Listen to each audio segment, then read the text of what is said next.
Capítulo 9 da intervenção dos espíritos no mundo corporal. Tópico: influência oculta dos espíritos em nossos pensamentos e atos. Perguntas de 459 a 472. Pergunta 459. Influem os espíritos em nossos pensamentos e em nossos atos? Resposta: muito mais do que imaginais. Influem a tal ponto que, de ordinário, são eles que vos dirigem. Pergunta 460.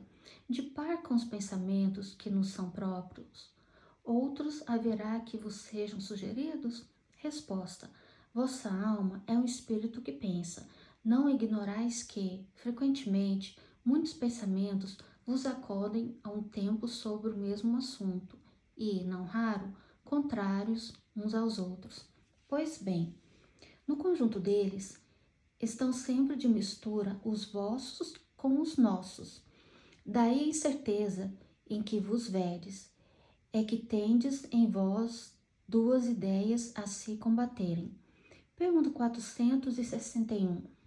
Como havemos de distinguir os pensamentos que nos são próprios dos que nos são sugeridos? Resposta: quando um pensamento vos é sugerido, tendes a impressão de que alguém vos fala.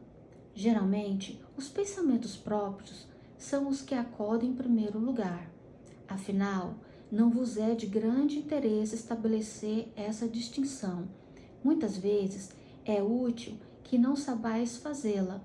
Não a fazendo, obra um homem com mais liberdade. Se decide pelo bem, é voluntariamente que o pratica. Se toma o caminho do mal, maior será a sua responsabilidade. Pergunta 462. É sempre de dentro de si mesmos que os homens inteligentes e de gênio tiram suas ideias? Resposta: algumas vezes. Elas lhes vêm de seu próprio espírito, porém, de outras muitas, lhes são sugeridas por espíritos que os julgam capazes de compreendê-las e dignos de vulgarizá-las. Quando tais homens não as acham em si mesmos, apelam para a inspiração, fazendo assim, sem o suspeitarem, uma verdadeira evocação.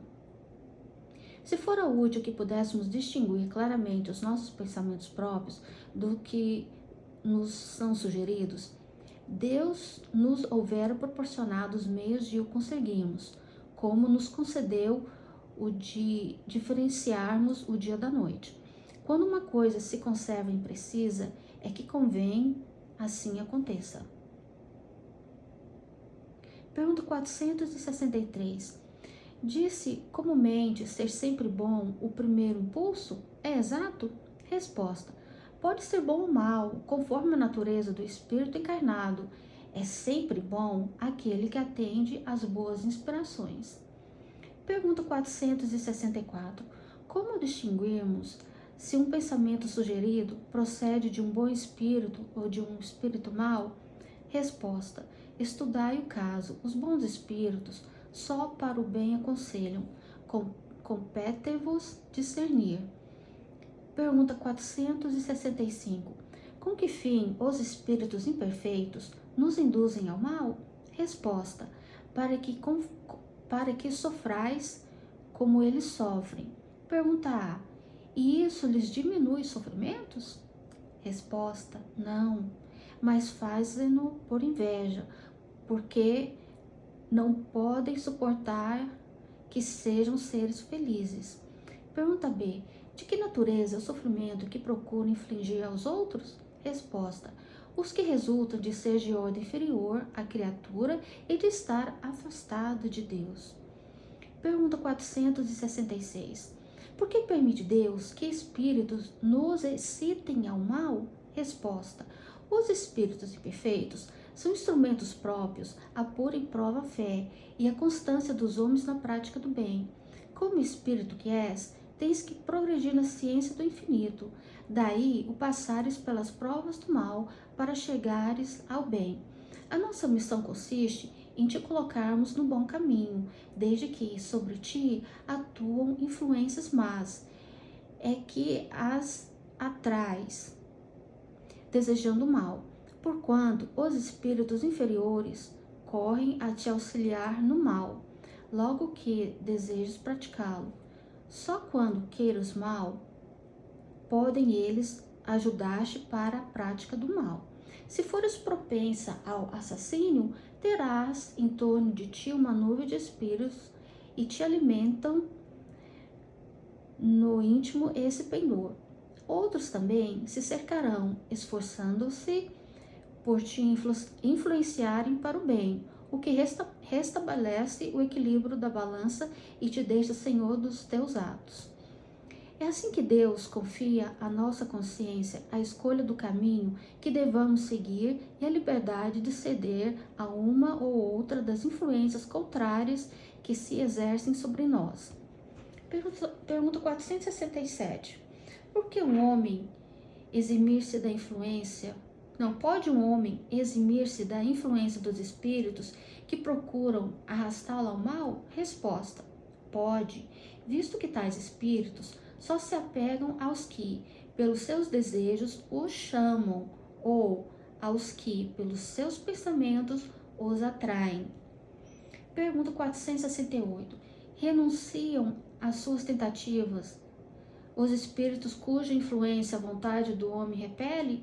Resposta: que queirais que fizessem. Quando nada conseguem, abandonam o campo. Entretanto, ficam à espreita de um momento propício, como o gato que tocai o rato. Pergunta 469.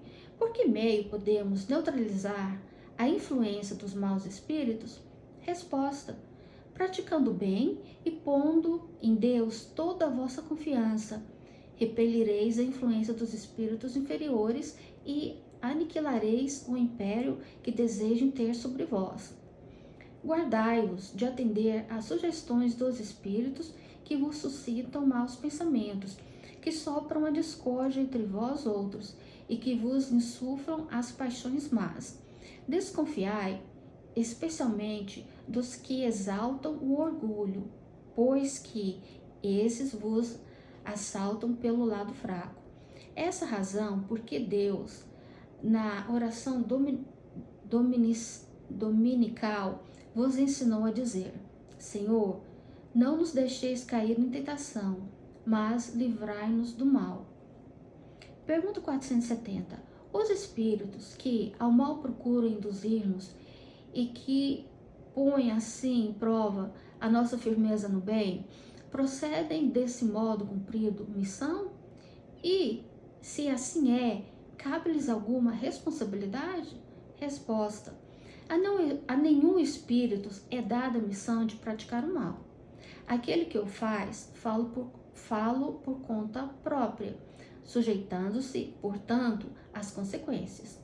Pode Deus permitir-lhe que assim proceda, para vos experimentar. Nunca, porém, lhe determina tal procedimento.